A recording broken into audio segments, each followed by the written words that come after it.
मंगल पाठ। ऐसे तो जैन धर्म में नमस्कार महामंत्र सबसे बड़ा मंगल है। नमस्कार महामंत्र के अलावा कोई भी मंगल नहीं है, पर फिर भी हम जब भी चारित्रात्माओं के सानिध्य में जाते हैं या कोई शुभ कार्य करने जाते हैं, उस समय पे हम मंगल पाठ श्रवण करते हैं। चारित्रात्माओं के सानिध्य में जाते हैं तब भी हम उनसे कहते हैं हमें मंगल पाठ दिलाइए, या फिर हम भी कभी घर से प्रस्थान करते हैं किसी कार्य के लिए, या डेली में भी बहुत लोग जाते हैं तब भी मंगल पाठ का उच्चारण करके घर से निकलते हैं। तो अब ये मंगल पाठ जब हम सुनते हैं तो इसका पर्पस क्या है, उद्देश्य क्या है, हम क्यों सुनते हैं ये मंगल पाठ। तो मंगल पाठ सुनने के पीछे हमारा उद्देश्य ये नहीं है कि हम जो कार्य करने जा रहे हैं वो कार्य हमारा सफल हो जाए। वो कार्य तो सफल होगा ही, आपके किस्मत में, आपके लक में, आपके भाग्य में जो लिखा है वो तो आपको मिलेगा ही। आपका जितना पुरुषार्थ होगा उतना तो होगा ही। पर समझो ऐसी कोई स्थितियाँ आ जाए कि उस कार्य में आपको कोई प्रॉब्लम हो जाए, तो उस समय पे आप उसमें सम रहो और आप इन चार की शरण स्वीकार करो। वे चार शरण कौन सी है, वे चार लोक में उत्तम कौन सी वस्तुएं हैं, वे चार लोक में कौन से मंगल हैं जिनकी शरण में आपको जाना चाहिए, ये इस मंगल पाठ के अंतर्गत बताया गया है। इस मंगल पाठ का अर्थ ऐसा नहीं होता है, हम बहुत बार देखते हैं नया नया शादी करके कोई जोड़ा आया है, वो भी साधु साध्वियों के पास जाते हैं और मंगल पाठ सुन लेते हैं। तो इसका मतलब उनका मंगल पाठ सुनाने का, जब चारित्रात्मा उनके मंगल पाठ सुनाते हैं तो उनका उसके पीछे उद्देश्य क्या होता है कि ये इनके वैवाहिक लाइफ में आगे जब जाएंगे तो समभाव से जिए, जो भी परिस्थितियां आए उनमें सम रहे। ये नहीं कि उनकी मैरिड लाइफ बहुत अच्छी सी जाएगी, ये तो अनुमोदना हो जाएगी, और उनके तो 3 करण 3 योग से त्यागे, तो वो इस ऐसी सावध्य प्रवृत्तियों की अनुमोदना नहीं करते हैं। जैसे मैं कोई प्रॉपर्टी की डील करने जाती हूँ और मैं साधु साधुओं के मंगल पाठ सुनने जाती हूँ, तो मैंने उनको कहा है कि मैं प्रॉपर्टी की डील करने जा रही हूँ तो मुझे मंगल पाठ सुना दीजिए। तो वो हमें जो मंगल पाठ सुनाते हैं वो प्रॉपर्टी की डील हो जाए उसके लिए नहीं करवाते। उनका मंगल पाठ दिलाने का उद्देश्य है कि आप जो भी कार्य करने जा रहे हो, आप इन चारों की शरण लेके जा रहे हो, तो उस कार्य में जो भी हो, आपको सक्सेस मिले, सक्सेस नहीं भी मिले, जो भी हो, पर आप इन चारों की शरण लेके कोई भी कार्य को कर रहे हो तो अपने आप को समभाव में स्थिर रखो। अनुकूल प्रतिकूल जो भी परिस्थितियां आए उन परिस्थितियों को आप समभाव से सहन करो।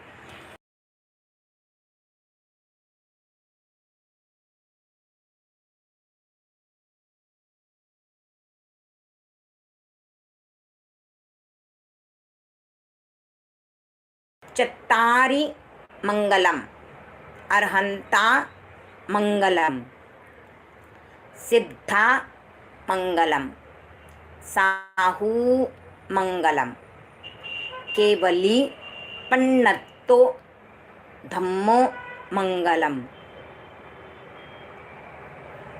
पन्नत्तो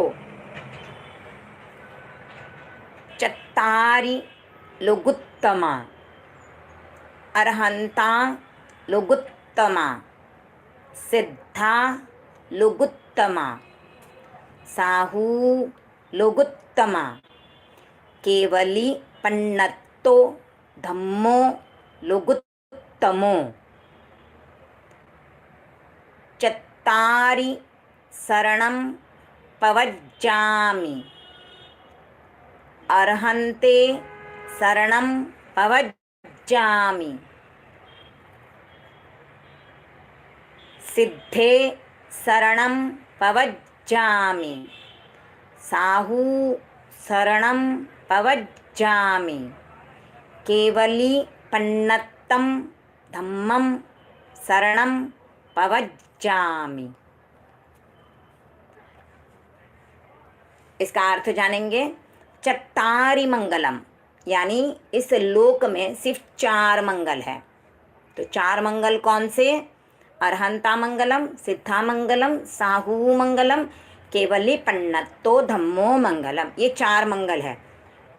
मंगल होते हैं 2 प्रकार के, एक होते हैं लौकिक मंगल और दूसरे होते हैं लोकोत्तर मंगल। लौकिक मंगल आप सब जानते हो, नारियल, दूध, चावल, कुमकुम, ये सब जो है वो लौकिक मंगल का माने जाते हैं। जो लौकिक प्रवृत्ति में रहते हुए हम इनको मंगल मानते हैं, पूजा करते हैं तो नारियल चढ़ाते हैं, हम मूंग भी रखते हैं, वो सब लौकिक मंगल है।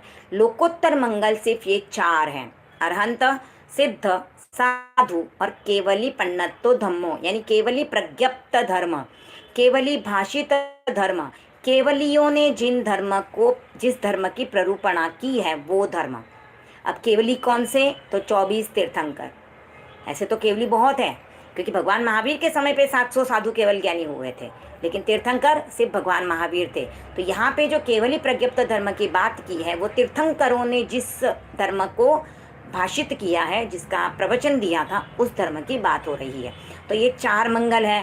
वैसे ही चत्तारी लोकुत्तमा, 4 लोक में उत्तम है, यानी इनसे ऊपर कोई नहीं है। तो ये 4 लोक में उत्तम भी यही 4 है, अरहंत, सिद्ध, साधु और केवली भाषित धर्म। चत्तारि शरणम पवज्जामि, यानी मैं 4 की शरण में जाती हूँ। कौन 4? किसकी शरण ले रही हूँ मैं? तो यही 4, अरहंत, सिद्ध, साधु और केवली भाषित धर्म। तो ये 4 की शरण लेनी है, ये 4 ही मंगल है और ये 4 ही लोक में उत्तम है। तो अब मंगल पाठ का उच्चारण आप कब कब करते हो? एक तो आप जब यात्रा में बाहर जाते हो, कोई शुभ कार्य करने जाते हो, चारित्रात्माओं के दर्शन करते हो, उस समय पे उनसे मंगल पाठ का श्रवण कर सकते हो। आप स्वयं भी मंगल पाठ का उच्चारण कर सकते हो या और किसी के मुंह से भी सुन सकते हो। बस आपको उस समय पे आपके मन को एकाग्र करना है और मंगलमय होने की अनुभूति करनी है।